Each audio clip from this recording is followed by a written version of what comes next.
Welcome back, DeFi adventurers, to another evening altcoin update. I'm Phil, head of research at Morales, otherwise known as Ivan's American twin, and I'm here to bring you the best deep dives and best speed runs in Web3 today. We're exploring the most exciting ecosystems and biggest protocols each and every week here on the channel. So hit the like and subscribe so you don't miss a single thing.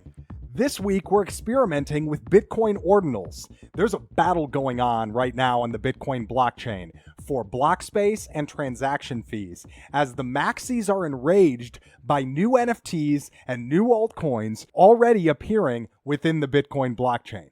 You need to use a certain wallet combination along with the right dApps in order to access these new tools. But together, we're going to explore the practicality of this new environment and the cost to entry for regular users like you and me. Our first stop in testing today is unisat.io, where we can download and set up our BRC20 wallet. This will enable us to interact with the Bitcoin blockchain, but on the DeFi level using the new protocols. Selecting download from Chrome Store prompts us to add the wallet to our browser. Here we select add extension. And here we'll be creating a new wallet. Here we have an option to preview the addresses before the wallet's created. We now have our BRC20 wallet ready to go. Next up, we need to fund our wallet from a central exchange. Now, when we started our testing, the fees on the network were not as high as when we finished our testing. This does cause a problem for us, and it's something to keep in mind if you're funding your wallet with the intention of using ordinals. You might need as much as 0.01 or more Bitcoin in order to realistically participate in a lot of what we're going to show. Keep that in mind. At this point, selecting receive, we can fund our wallet from a central exchange. The confirmation can take a bit longer depending on what exchange you're using, but after a few minutes, we can see that it's arrived in our wallet. So right now we're holding exactly 100,000 sats. Navigating next to BRC20.io, we can see a list of assets traded on the Bitcoin network right now.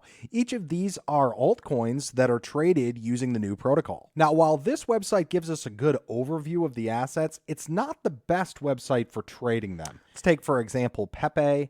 And then scrolling down, we see the three different markets available: Unisats, OrdinalsWallet.com, and BRC-20.io. Looking at BRC-20.io, we have the list of markets available. Selecting Pepe from this list and then scrolling down, we see some of the trade options available. Now, the buy options here actually prompt us to either restore a wallet using a seed phrase or create a wallet. This is not a method that I would ever use when participating with a DeFi app, so I'm not sure why they don't support a simple wallet connection function. For that reason, I can't in any way recommend using this for trading assets on Bitcoin. However, it does give a good overview of the current markets either way. Instead, we'll continue our testing over at Unisats. Here, selecting Marketplace and then Connect allows us to connect our wallet. And here, in order to access the marketplace, we're going to need 20 Unisats points. A Twitter post by Ignace shows us how to get started. Diving just a little deep on the tutorial provided by Ignace reveals that the real-world cost to using this particular exchange is somewhere around $430 at the market price and gas rate when this was published. Keep in mind, the gas prices have gone up 2 to 3x since this was published. So right now, this might be as high as $1,500. This does not include taking any positions in assets. This is only in order to gain access to the platform. For this reason, we won't be performing any steps on the Unisats marketplace directly. So what's going on here? High barriers to entry and an exchange that's prohibitively expensive to get involved with, at least for a lot of newcomers. Well, a lot of this has to do with the fact that we're performing DeFi functions on the Bitcoin network. The Bitcoin network doesn't use accounts the way that Ethereum and other EVM-based chains do. Instead, every single incoming transaction essentially creates its own little basket of funds. Including that basket of funds in a ladder transaction takes space in the blockchain. And the more baskets you need to group together, the more expensive your transaction is going to be. Well, this is also true when it comes to DeFi functions.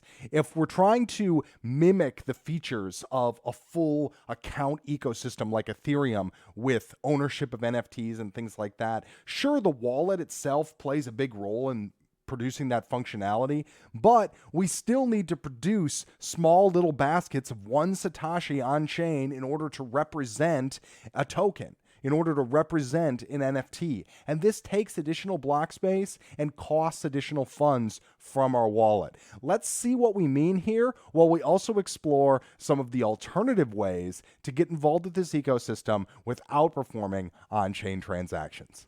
In addition to BRC-20.io, we explored 3 other Ordinals marketplaces, each of these 6 supporting the exchange of NFTs, and some also supporting the exchange of BRC20 assets. If you're ever looking for which market to exchange a BRC20 asset on, you can always take a look at the market breakdown at BRC-20.io. Some assets, such as ORDI, have actually moved beyond the on-chain world and are now sold on various centralized exchanges, including Crypto.com. In our testing, we'll use Gate.io. In exploring Ordinals' wallet, we did run into some issues. While it was possible to view inscriptions, including NFTs, when we went to try to purchase an NFT, we continually received the same insufficient funds message. This was true throughout our testing, even when we reinforced our wallet balance.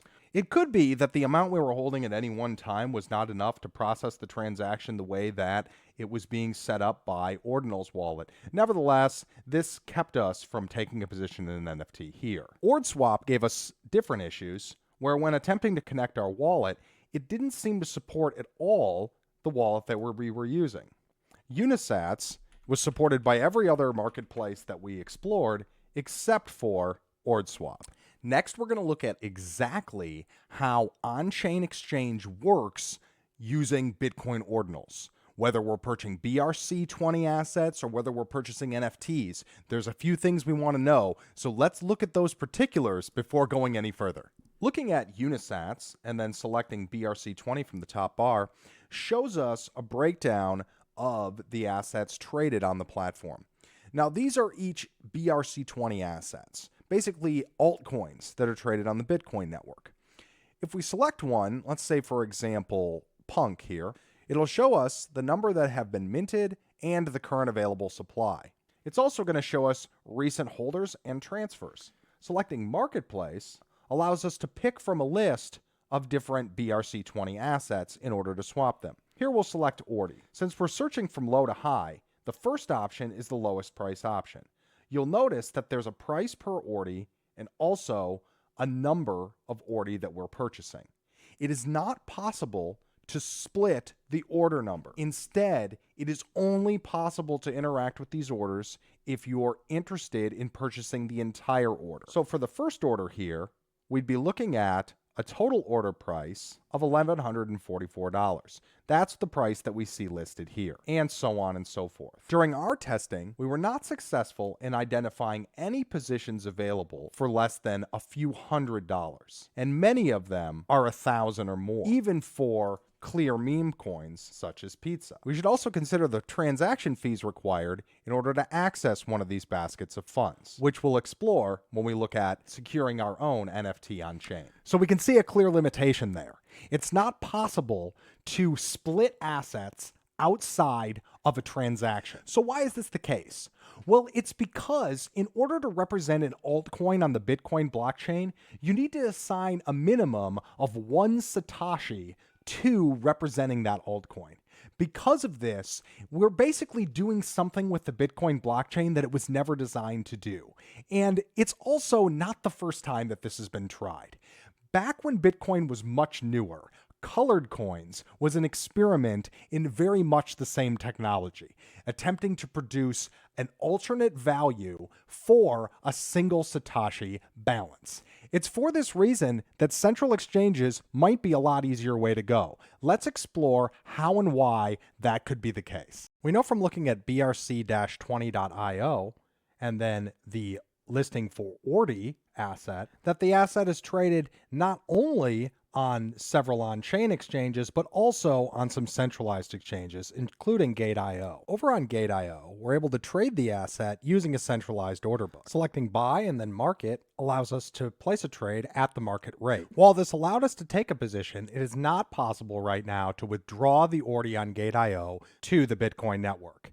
We can elect to receive a notice when these withdrawals are possible again. Now that we've secured some BRC20 assets using a central exchange, we've fully explored the options that are available with those types of altcoins. But what about NFTs? Well, NFTs on Bitcoin can only be accessed on-chain.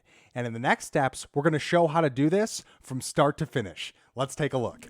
Here we explored a few different NFT exchange options on Bitcoin. The one we settled on was Magic Eden because it provided the option to connect the wallet that we chose to use, while also featuring a wide array of different NFT assets. The biggest issue we faced in securing an NFT on chain was gas funding. All in all, the amount of gas needed to perform the steps we're about to show is listed here. Each of the Bitcoin amounts listed are fees. The first two needed to fund the wallet, and then the latter fees used to process the on-chain transactions, including the approval, and then finally purchasing the NFT. Here we'll search for the BitAmigo set, one that we identified as being a low-cost set when looking at ORDINALsWallet.com. Here we see a variety of NFTs available for a low Bitcoin price. We'll go ahead and take a position in one of these. Selecting Buy Now prompts us to prepare our wallet to use the Magic Eden contracts. This requires publishing a transaction on chain. Signing with our wallet approves the transaction. Next, we have an option to finalize the buying process. Here we see a preview of our purchase price and gas fee amount. Selecting Sign processes the transaction. Moving over to My Profile, we can see the state of our current pending transaction.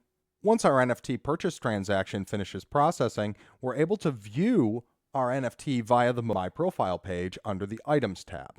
It's also possible to view our NFT within Unisat's wallet as so. So where does this leave us in terms of pros and cons for Bitcoin ordinals? Here we have a breakdown of established pros and cons from throughout the video. So a number one pro is that all the transactions on chain when using Bitcoin ordinals are Bitcoin native and therefore immutable and published to the highest security chain in existence. I mean, there's no doubt that Bitcoin is the most high security blockchain in the world, even more so than Ethereum. And as a result, when you publish data to it, it is secure, it is immutable, it cannot be changed. And that's a major advantage to other tokens being on the Bitcoin network. On-chain transactions are a portion of this, as is it being the oldest crypto ledger. Crypto ledgers, especially those that are secured through proof of work, gain security the longer the ledger is. So Bitcoin, as the longest ledger, the most time in production, has the highest security guarantees within that realm. Strong early adoption is also evidenced by the huge spike in transaction fees. This is evidence that people are using this new protocol and that it is pushing interest in the chain, regardless of what that means long term. Now, cons would be a limited metrics. Now, when I say a limited metrics, what I'm talking about is not a strong diversity of sites showing the current fee per Satoshi per bit, not a strong diversity of dApps showing the different marketplaces available. This could change in time, though, so that might be a short-term con. High gas cost, assuming they make some changes to the network, could also be a short-term con. But right now, high gas cost, as we saw, is certainly a concern, with gas fees equaling 10 times or more the value of the NFT that we secured. Low or no liquidity is certainly a concern. There's no real markets in play here outside of central exchanges. So if you participate in these networks with the expectation that you can immediately sell the assets you acquire, you might be surprised to find out that this isn't the case. Also, all of the technology is wallet specific. This means that the Bitcoin blockchain does not natively have any knowledge of the ordinal system. It's simply notes that are embedded in a single Satoshi. It requires a wallet then that understands what's going on in order to interpret the data. Also, we see that this new technology is fragmenting user groups. We essentially have two different groups competing for use of the Bitcoin network. One of those groups only wants to process payments and nothing else. And the other group is interested in performing the DeFi that we experimented with today. As a result, we don't have a unified movement here.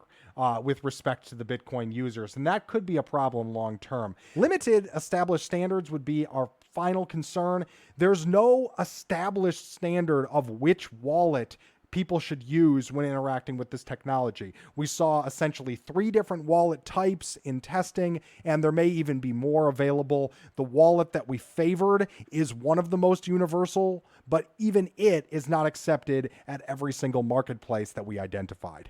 Definitely a problem and something that needs to be addressed if this is going to gain any more adoption than it has right now. All in all, a lot of exciting things going on Bitcoin Ordinals, but quite a high barrier to entry as well. Whether or not this solution actually has legs long term, we're going to have to wait to see on that. It could be it has the same future as colored coins, which ultimately died without any real acceptance by the community. Granted, this seems to be gaining more traction already, so maybe there is a future for it. It's nice to see that we can take a more low-risk approach by accessing some of these BRC20 assets through a central exchange, but in order to be really involved with it on the ground floor, on-chain actions are necessary. We were able to take a position in an NFT in our testing, and that worked well, but whether or not that NFT will ever raise in price enough to cover our gas fees remains to be seen. I hope you enjoyed this look into Bitcoin Ordinals, and see everybody in the next video.